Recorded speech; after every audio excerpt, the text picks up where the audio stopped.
이번에 6번째 질문입니다. 종합소득세 신고 방법 두 가지가 있다겠습니다. 분리과세하고 종합과세. 이거를 결정하는데 핵심은 뭐다? 주택임대 수익금액. 이 주택임대 수익금액은 어떻게 계산된다? 월세, 간주임대료, 관리비. 월세는 계산하기 어렵진 않을 거예요. 자, 간주임대료가 실무적으로 조금 복잡한데, 먼저 간주임대료가 소득세 과세 대상이 되려면은 주택이 몇 채 있어야 된다고요? 부부 합산 3채 이상.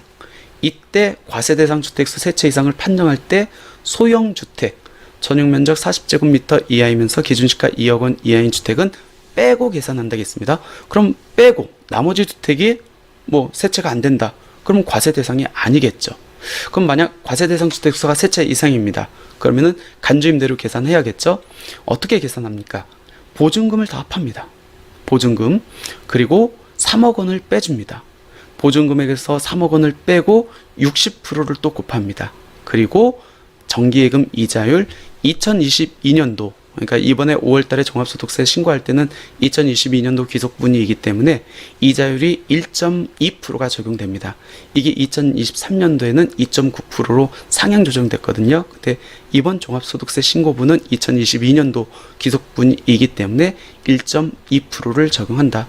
그럼 주택을 내가 3채 이상 전세를 주고 있어야 되는데, 그럼 보증금 이 3억은 한 번만 빼줍니까? 아니면 각각의 주택에 대해서 각각 3억 원씩 빼줄 수 있습니까?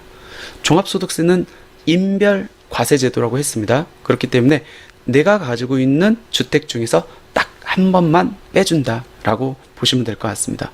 하지만 공동 소유하고 있다라고 하면은, 공동 소유하고 있는 거는 사업자 등록증을 우리가 별도로 내거든요. 내가 개인으로 갖고 있다라고 하면은 개인으로 하나로 내가지고 신고를 해도 되는데, 공동사업자는 개인으로 낸 사업자 등록 외에 별도로 공동사업자를 내고 신고를 해야 되기 때문에 그 공동주택 같은 경우 소유하고 있는 경우에는 별도로 3억 원을 차감받을 수 있다라는 겁니다. 그래서 한번 지금부터 간주임대료 과세 대상하고 어떻게 계산되는지 한번 설명드려 볼게요. 사례입니다. 내가 주택을 5채 갖고 있어요. 다 전세로 줬어. 그러면은 언뜻 보면은 3채 이상이기 때문에 간주임대료에 대해서 신고를 해야 됩니다. 하지만 봐야 될 게 이 3채 중에서, 이 5채 중에서 소형주택이 있는지 봐야겠죠. 전용면적 40제곱미터 이하이면서 기준시가 2억 원이요. 근데 5채 중에서 C, D, E 3개의 주택이 소형주택입니다. 그럼 얘는 주택수에서 제외된대요. 그러면 과세 대상 주택수는 몇 채죠? A주택, B주택. 그러면 신고 대상이야 아니에요? 얘는 아니다. 왜? 과세 대상 주택수가 3채 이상이어야 신고 대상이기 때문에 그렇다. 이런 분들은 사업자 등록 낼 필요도 없겠죠.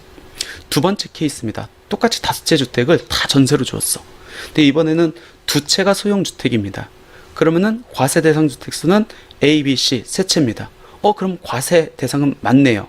이때 소형주택으로 빠진 D주택하고 E주택의 전세 금액도 합산해서 소득금액, 수익금액을 산정해야 됩니까? 라는 거예요. 어떻게 되죠? 얘는 세금을 부과하지 않겠다고 했기 때문에 이 소형주택은 합산될 여지가 없겠죠. 그러면은 과세 대상인 A, B, C 이 3개의 보증금, 전세금 합계만을 갖고 간주임대료를 계산한다. 소형주택은 주택수에서 제외되고 그 다음에 간주임대료 계산 시 포함될 여지가 없다라는 겁니다. 그러면 3채가 과세 대상이라고 간주를 하고 간주임대료 어떻게 계산되는지 볼게요. 원래 간주임대료 계산할 때 적수라는 좀 이상한 용어, 어려운 용어가 들어가는데, 일단은 간단하게 이해를 하기 위해서 우리가 임대기간을 1월 1일부터 12월 말까지 1년 동안 다 줬다고 가정을 해보겠습니다. 그럼 3채입니다. A주택은 보증금 5억, B주택은 4억, C주택은 3억입니다. 다 갑이 소유하고 있습니다. 그러면 3채 과세 대상 주택이고 소형주택이 없기 때문에 이제 간주임대료 계산해야겠죠. 이 중에서 보증금이 제일 큰 거, 요 금액에서 아까 3억 원 한번 빼준다고 했잖아요. 3억 원을 차감하고 60%를 곱한 다음에 정기예금 이자율 1.2%를 곱합니다. 그러면 A주택에 대한 간주임대료 수익금액은 144만 원. B주택 볼까요? B주택은 개인으로 갖고 있는 주택이 여러 채 있다 할지라도 3억 원은 딱 한 번만 차감되기 때문에 B주택은 더 차감될 게 없겠죠. 그럼 보증금 전체 금액에 대해서 60%한 다음에 정기예금 이자율 1.2%, 288만 원이 B주택의 주택임대 수익금액입니다. C주택도 3억 원을 갖고 60%한 다음에 1.2%를 곱하면 216만 원이 됩니다. 결론, 갑의 주택 임대 수익 금액은 얼마입니까? 요 A, B, C의 간주임대를 합한 648만 원입니다. 실질적으로 보증금으로 갖고 있다, 전세로 주고 있다라고 하면은 60%가 곱해지고 1.2%의 이자율이 정해지기 때문에 우리가 생각했던 것보다 그렇게 월세를 준 거에 비하면은 수익 금액이 그렇게 많이 나오진 않는다라고 이해를 하시면 될 것 같습니다. 지금 전제를 임대 기한을 1월 1일부터 12월 말까지 줬다는 전제 조건이었는데 우리가 주택에 따라서 1월 1일부터 12월 말까지 1년 내내 전세를 준 경우도 있겠지만 중간에 준 경우도 있잖아요. 그렇기 때문에 실제 계산할 때는 내가 임대한 일수만큼 계산을 해야 되는데 지금 여기에서는 간단하게 계산하기 위해서 1년 동안 임대를 줬다는 가정하에 계산을 했다는 거 그거 착오 없으시면 좋을 것 같고요. 이번에는 공동명의 주택 어떻게 된다겠죠? 사업자 등록을 어떻게 낼까요? A주택은 갑과 을이 공동 소유하고 있고 B주택은 남편, C주택은 부인이 갖고 있습니다. 그럼 먼저 소형주택이 아니라고 하면은 부인과 배우자, 즉 부부 합산 주택수를 합합니다. 그럼 셋째네요. 과세 대상 맞습니다. 그러면 이제 간주임대를 계산해야 되는데 이 A주택은 분명 사업자 등록이 공동사업자로 냈을 거예요. 그 다음에 B주택은 갑 거니까 갑이 따로 내고 C주택은 을 거니까 을이 따로 내고 그러니까 개인별로 하나씩 주택 임대 사업자 등록을 내고 공동명의로 갖고 있을 겁니다. 그럼 공동명의는 사업자 등록이 별도 돼 있기 때문에 3억 원을 개인에서 각각 받는다 할지라도 한 번 더 적용받을 수 있다는 겁니다. 그러면 5억 원에 대해서 3억 차감하고 60% 곱하고 1.2% 곱하면 144만 원. 이번에 갑거 한번 볼까요? 남편입니다.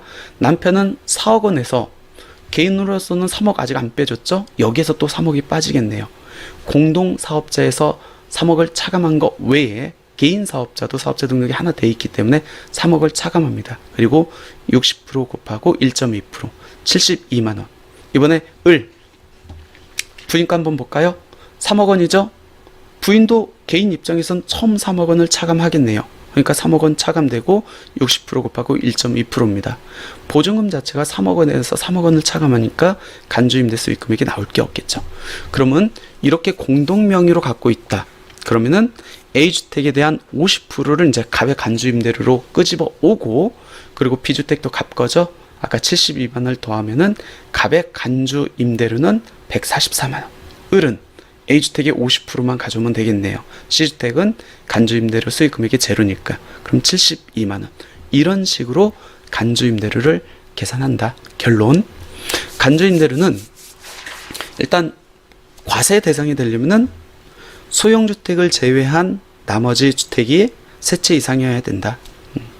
신고 방법은 보증금에서 3억 원을 차감하고 60%를 곱하고 1.2%의 이자율을 곱하는데 이때 3억 원 차감 금액은 개인으로 한 번 써먹을 수 있고 공동사업자 같은 경우는 또 한 번 써먹을 수 있다. 어떻게 보면은 우리 세부담 측면에서는 단독 명의로 한 채씩 갖고 있고 나머지 주택은 공동으로 갖는 게 조금 더 유리할 수는 있겠네요. 근데 궁극적으로 이 간주임대료는 월세에 비해서 그 수익 금액이 크게 계상되지는 않는다라고 이해를 하시면 될 것 같습니다.